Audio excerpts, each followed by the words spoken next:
जय श्री राधे कृष्ण।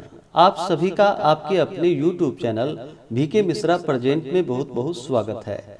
इस बार 7 सितंबर 2025 दिन रविवार को चंद्र ग्रहण लगने जा रहा है और इस दिन भाद्रपद मास की पूर्णिमा तिथि होगी, जो कि राशियों पर इसका प्रभाव भी पड़ेगा।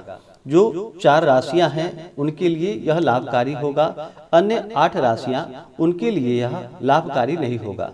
तो आज आप जानेंगे यह चंद्र ग्रहण कहाँ लग रहा है, भारत में इसका सूतक काल समय कब से शुरू हो जाएगा, ग्रहण कब शुरू होगा, कब समाप्त होगा, ग्रहण के समय में क्या करना चाहिए और ग्रहण के बाद में क्या करना चाहिए। तो आइए जानते हैं इन सबों के बारे में। संपूर्ण जानकारियां की प्राप्ति के लिए वीडियो को अंत तक जरूर देखें। चैनल पे अगर आप पहली बार आए हैं तो चैनल को लाल बटन दबा करके सब्सक्राइब करें, साथ में बेल आइकन घंटी को दबाएं ताकि आने वाली वीडियो का नोटिफिकेशन आपको समय से मिलता रहे। इस बार 7 सितंबर को भाद्रपद पूर्णिमा तिथि के दिन चंद्र ग्रहण लग रहा है। पूर्णिमा तिथि की शुरुआत जो कि 6 सितंबर 2025 दिन शनिवार रात्रि 1:44 पे है और पूर्णिमा तिथि की समाप्ति 7 सितंबर 2025 दिन रविवार रात्रि 11:40 पे पूर्णिमा तिथि की समाप्ति है। पूर्णिमा तिथि के दिन खास करके गंगा स्नान, दान, पुण्यों के कार्य करने का विशेष महत्व माना गया है। वहीं पे भगवान सत्यनारायण की पूजा करने का विशेष महत्व माना गया है। लेकिन पूर्णिमा तिथि पर इस बार 7 सितंबर को चंद्र ग्रहण लग रहा है। ग्रहण प्रारंभ जो कि 7 सितंबर की रात्रि 9:57 पे होगा। इसका मध्य रात्रि 11:49 पे होगा और मोक्ष रात्रि 1:27 पे होगा। जब भी चंद्र ग्रहण लगता है तो 9 घंटे पहले से ही सूतक काल शुरू हो जाता है। तो सूतक काल जो कि 7 सितंबर दोपहर 12:57 से सूतक काल शुरू हो जाएगा। भाद्रपद पूर्णिमा तिथि के दिन से लेकर के आश्विन मास कृष्ण पक्षी की अमावस्या तक जो कि पितृपक्ष लग जाता है, इस दिन से ही पितरों के निमित्त जल दिया जाता है। भाद्रपद पूर्णिमा तिथि के दिन ऋषियों के लिए तर्पण किया जाता है। उसके अगले दिन से जो कि सभी तिथियों के अनुसार अपने पितरों का श्राद्ध तर्पण आदि का कार्य करते हैं। तो जो भी पितरों का जो भी ऋषि तर्पण का कार्य करने वाले हैं वो सभी गंगा स्नान, दान, पुण्यों का कार्य से लेकर के तर्पण आदि का कार्य जो कि दोपहर 12 बजे से पहले ही इन कार्यों को संपन्न कर ले। चर लाभ और अमृत नामक शुभ चौघड़िया मुहूर्त होगा जो कि सुबह 7:14 से सुबह 11:55 तक होगा। तो इस अंतराल में ही आप दान पुण्यों का कार्य कर ले। ब्रह्म मुहूर्त का समय 7 सितंबर को सुबह 4:31 से सुबह 5:16 तक होगा। प्रातःकाल पूजा का शुभ मुहूर्त सुबह 4:54 से सुबह 6:02 तक होगा और इस दौरान आप स्नान, दान, पुण्यों का कार्य, ऋषि तर्पण आदि का कार्य संपन्न कर ले तो बड़ा ही पुण्यफलदायी होगा। इसके बाद जो कि दोपहर 12:57 से सूतक काल शुरू हो जाएगा।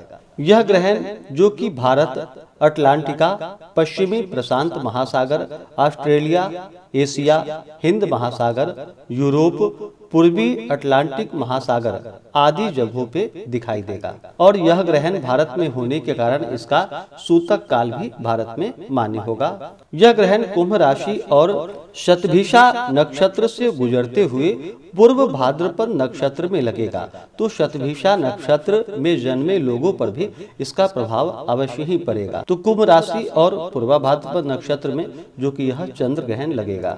ग्रहण जब भी लगता है तो इसका प्रभाव व्यक्ति पर अवश्य ही पड़ता है। यह खग्रास चंद्र ग्रहण है। इस दिन कुंभ राशि और पूर्वा भाद्रपद नक्षत्र में यह ग्रहण घटित होगा। चंद्रमा के साथ राहु और चंद्रमा के सप्तम भाव में सूर्य, केतु और बुध विराजमान होंगे। चंद्रमा के अष्टम भाव में मंगल और छठे भाव में शुक्र, चंद्रमा से पंचम भाव में बृहस्पति और दूसरे भाव में शनि विराजमान होंगे। इस चंद्र ग्रहण का प्रभाव गहन होगा। हालांकि बृहस्पति की दृष्टि चंद्रमा पर होने के कारण कुछ हद तक प्रभाव में कमी हो सकती है। कुंभ राशि और पूर्वा भाद्रपद नक्षत्र में जन्मे लोगों को विशेष रूप से सावधानी बरतनी चाहिए, क्योंकि उनके लिए यह ग्रहण अनिष्टकारी साबित हो सकता है। ग्रहण का प्रभाव जो कि 12 राशियों पर पड़ेगा। जिस राशि पे इसका शुभ प्रभाव होगा, जिससे लाभ की प्राप्ति होगी, वो राशि है मेष, वृष, कन्या और धनु। यह 4 राशियां, इनके लिए यह चंद्र ग्रहण लाभकारी साबित होगा।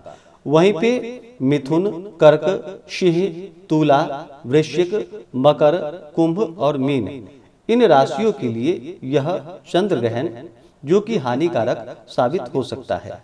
इन राशियों के लिए जो कि यह ग्रहण हानिकारक होगा। मेष राशि वालों के लिए यह ग्रहण लाभकारी होगा। वृष राशि वालों के लिए यह सुख फलदायी होगा। मिथुन राशि वालों के लिए यह लाभकारी नहीं है। कर्क राशि वालों के लिए यह कष्टमय होगा। सिंह राशि वालों के लिए स्त्री पीड़ा होगी। कन्या राशि वालों के लिए यह सुख का कारक बनेगा। तुला राशि के लिए यह चिंतादायक होगा। वृश्चिक राशि वालों के लिए यह व्यथाकारी होगा। धनु राशि वालों के लिए यह धन देने वाला होगा। मकर राशि के लिए यह क्षति कारक होगा। कुंभ राशि वालों के लिए यह घातक होगा और अंतिम मीन राशि के लिए यह हानिकारक होगा। तो इन राशि पर इसका प्रभाव इस प्रकार से पड़ेगा। इससे बचने के लिए जिसके जन्म नक्षत्र या राशि पर स्थित हुए सूर्य या चंद्रमा ग्रहण हो, तो उससे उन राशि वालों के नगर, ग्राम या मनुष्यों को पीड़ा होती है। अथवा जिस राजा के राज्याभिषेक के नक्षत्र पर ग्रहण हो, उस राजा और राज्य का हास्य होता है। अतः इस निमित्त इसके निवारण के लिए स्वर्ण के सर्पों को तिलों से भरे हुए तांबे के पात्र में रखकर गंध, पुष्प आदि से पूजन करे और वस्त्र आदि से विभूषित करके श्रोत्रिय ब्राह्मण को इसका दान करे। और दान देते समय इन मंत्रों का जप करे। तमोमय महाभीमा सोम सूर्य विमर्दना हेम नाग प्रदानेन मम शांति प्रदो भव, इस प्रकार से कह करके प्रार्थना करनी चाहिए और दान करना चाहिए। सूर्य ग्रहण में सोने का तथा चंद्र ग्रहण में चांदी के वृत्ताकार बिंब का गंधक्षत से पूजन करके दान करे तो उपराग जनित सभी प्रकार के संताप शांत हो जाते हैं। तो यह जिन राशि वालों के लिए सुफलदायी नहीं है, तो इन कार्यों को करे। यह करने में संभव ना हो पाए तो आपसे जो भी बन सके दान पुण्यों का कार्य करे। ग्रहण के समय में खास करके गंगा स्नान का और मानसिक जप का बड़ा ही विशेष महत्व माना गया है। उस समय में जप आदि का कार्य करते हैं तो यह कई गुना अनंत फलदायी माना गया है।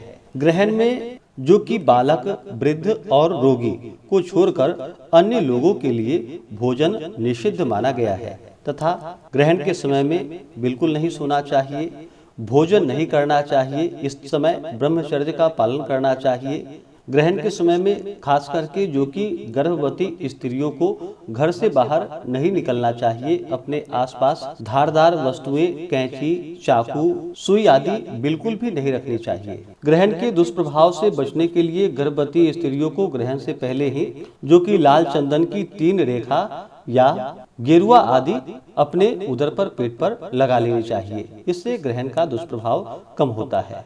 चंद्र ग्रहण एक खगोलीय घटना है जिसमें पृथ्वी, सूर्य और चंद्रमा के बीच आती है, जिससे चंद्रमा पर पड़ने वाले सूर्य के प्रकाश को पृथ्वी रोक लेती है। इस दौरान चंद्रमा आंशिक या पूर्ण रूप से ढक जाता है और एक विशिष्ट रंग में दिखाई पड़ता है, जिसे अक्सर रक्त चंद्रमा कहा जाता है। चंद्र ग्रहण जो कि 3 प्रकार के माने गए हैं। पूर्ण चंद्र ग्रहण जब पृथ्वी की छाया पूरी तरह से चंद्रमा को ढक लेती है। आंशिक चंद्र ग्रहण जब पृथ्वी की छाया चंद्रमा के केवल एक हिस्से को ढकती है। तीसरा उपछाया चंद्र ग्रहण जब पृथ्वी की उपछाया चंद्रमा पर पड़ती है, जिससे चंद्रमा की चमक में थोड़ी सी कमी होती है। तो ग्रहण के समय में जहाँ तक हो सके शुद्ध और सात्विकता का पालन करें, ब्रह्मचर्य का पालन करें। ग्रहण के समय में बिल्कुल भी ना सोएं, भोजन ग्रहण बिल्कुल ना करें। ग्रहण के समय में जहाँ तक हो सके गंगा स्नान और एक समय एक जगह पे बैठ करके जो कि मानसिक जप करे तो उसका कई गुना पुण्य फल प्राप्त होता है। तो आशा करता हूँ कि यह जानकारी आपको अच्छा लगा हो। इसी प्रकार से ज्ञानवर्धक जानकारियाँ प्राप्त करते रहने के लिए, व्रत पूजा के बारे में जानने के लिए, कथा को सुनने के लिए चैनल पे अगर आप पहली बार आए हैं तो चैनल को लाल बटन दबा करके सब्सक्राइब करें, साथ में बेल आइकन घंटी को दबाएं ताकि आने वाली वीडियो का नोटिफिकेशन आपको समय से मिलता रहे। वीडियो को लाइक करें, शेयर करें। सुखी रहें और स्वस्थ रहें। जय श्री राधे कृष्ण। धन्यवाद।